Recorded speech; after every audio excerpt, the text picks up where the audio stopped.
Giannis Antetokounmpo is one of the great NBA draft what-ifs.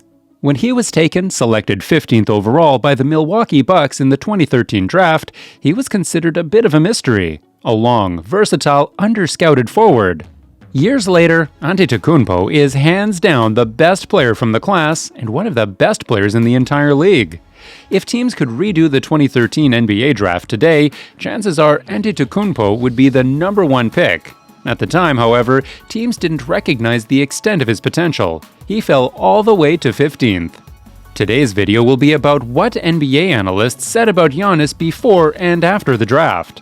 Let's compare the Greek Freak's performance to his original NBA draft scouting report. Antetokounmpo steadily improved in almost every statistical category over his first 9 years in the league. In the process, he earned 6 All-Star selections, 4 All-NBA First-Team selections, 5 NBA All-Defensive First-Team selections, and 2 NBA Most Improved Player awards. His ascent culminated in his capturing the 2019 NBA Most Valuable Player award. He remains one of the most unstoppable paint players in the game. Meanwhile, Giannis's defensive numbers remain elite, easily averaging over 1 block and 1 steal per game. Before we begin today, make sure to like the video and subscribe to our channel for more interesting NBA content. Let's keep rolling. So, how much of Antetokounmpo's current game did his draft report predict? His core strengths included his physical tools, huge defensive potential, offensive versatility, and unlimited potential moving forward. Draft analysts also correctly identified his excellent instincts, superior court vision, and ability to play a range of positions. Draft analysts correctly assessed the huge impact of his lanky frame, large hands, and 7'3" wingspan. Leading up to the draft report, the forward underwent a massive growth spurt, growing 2 inches in 10 months. What draft experts didn't anticipate was that Antetokounmpo's growth spurt was far from over. Listed at 6'9" at the draft, Antetokounmpo shot up to 6'11" within a year of entering the league. This growth offset another perceived weakness, his strengthened physicality. Coupled with his defensive inconsistency, many experts questioned whether Antetokounmpo had what it took to compete in the more aggressive NBA. But perhaps the most significant concern about Giannis entering the draft was his shaky perimeter shooting. At that early stage, he had virtually no mid or long-range game. When he did shoot, the forward's low release point made it easier for defenders to contest his shot. That one issue continued to hamper Giannis, as well as his inability to knock down shots from long distance. If he continues improving this aspect of his game, he'll truly become one of the most fearsome players in the NBA. Let's check out some of the draft analysis on Giannis. Number 1. Frank Madden. We all know the reality of the draft. The only way to find future stars at number 15 is by gambling, and that's almost all we can say about this pick for now. Antetokounmpo is a gamble because of his tender age and the minimal competition he's faced up until now, but that speaks more to uncertainty than fundamental flaws in his game, which, as far as gambles go, is probably a good thing. Finding a solid contributor at number 15 is generally all you can hope for, and even John Hammond will admit that he passed on a number of safer, lower-ceiling options.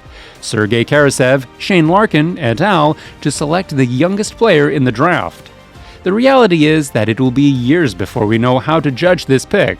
No one selected after him will turn into a star next season, or likely ever, and odds are none of them would have offered a big boost to the Bucks immediately anyway. But the adjustment that Antetokounmpo will be facing on and off the court is massive, and should seriously temper any expectation that he be a real contributor next season, and possibly even the season after. The size, speed, and pressure of playing at the highest level will likely overwhelm him initially, just as it does many older and more mature rookies. It's safe to say Giannis smashed these predictions as he showed his potential as a rookie and became a regular starter in year 2, while his stats in year 3 were all-star-like: 16.9 points, 7.7 rebounds, 4.3 assists, 1.2 steals, and 1.4 blocks. The Greek native had no problem lacking any NBA or college experience. As for Karasev and Larkin, well, as you can guess, they are long gone from the NBA. Number 2. SBNation.com. The mystery surrounding the player known as the Greek Freak was one of the big stories headed into the draft. He's an 18-year-old who played on a second division team last season. 6 months ago, few knew who he was. At number 15, he's a gamble that could pay off big for Milwaukee down the road. And boy did he pay off. From the biggest "who's this guy" to an NBA champion, two-time MVP and one of the best players of this generation, Giannis is probably the greatest risk-reward example ever in NBA history. Number 3, ESPN. Give the Bucks credit, they aren't afraid to take a chance. It may be several years before we know whether the Bucks wasted their pick or struck gold with Antetokounmpo. While he is a skilled, athletic point forward, he has the body of Kevin Durant and very little experience playing against other talented players. Also, he's expected to come to the NBA now, meaning that the Bucks will spend millions of dollars for a player who is likely to play in the D-League for a couple of years. But could the investment be worth it down the road? Yes. As for Walters, he was one of my favorite second-round picks, a Jimmer Fredette type with better court vision and much less hype. I could see him getting minutes right away for Bucks. You can't help but laugh at this statement now, as Nate Walters never showed his potential, even though he was playing as a starter as both point guards that season were injured, Brandon Knight and Luke Ridnour. Giannis was never again even rumored to join the D-League, and as for having the body type of Kevin Durant, well, he crushed that as he now weighs 242 pounds and is built like a monster. Number 4, USA Today. No team swung for the fences quite like the Bucks. In 5 years, Antetokounmpo and Leto may be 2 of the 10 best players from this draft. Antetokounmpo has huge upside, as much as anyone outside the top 7. He also was the youngest player in the draft and probably is 2 or 3 years away from coming to the NBA. The Bucks may have drafted him with the intent of keeping cap space open for free agency, but for a 2013 playoff team with big holes to fill, the choice seemed strange. Ricky Leto is unfortunately long gone from the league, but Giannis showed his potential in his rookie season, was a regular starter in his second year, and everyone saw he was going to be an all-star by the time year 3 was over. Guess the choice didn't seem so strange after all. Number 5, Jonathan Wasserman. He seemed unaware of how to get involved or how to put himself in scoring position. Many have been quick to point out that Antetokounmpo can play point guard, though at the NBA level that won't be his primary position. Creating his own shot from the wing, catching and shooting as a spot-up threat, and slashing off the ball are skills that Antetokounmpo will likely have to learn during his transition to the NBA game. Even though he never quite developed his outside jumper, in his 9 years being in the league, Giannis is averaging 21.8 points and 29.2 points in the last 3 years. So, it's safe to say he figured out a way to get around defenses and score, and quite efficiently.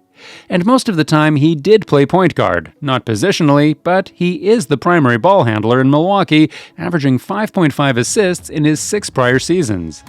There isn't a player in the world right now who impacts both ends of the court at the level Antetokounmpo does. Offensively, Antetokounmpo is an unstoppable force, capable of Euro-stepping around and dunking on anyone. Defensively, he can guard every position and use his long limbs to make plays every other player in the world could only dream of. And what is your opinion? Do you think Giannis is the best player in the NBA today? What else does he need to do to prove he is? I would love to hear what you think, so please let me know in the comments. Oh, and don't forget to like and subscribe to our channel for more amazing NBA content. Thanks for watching!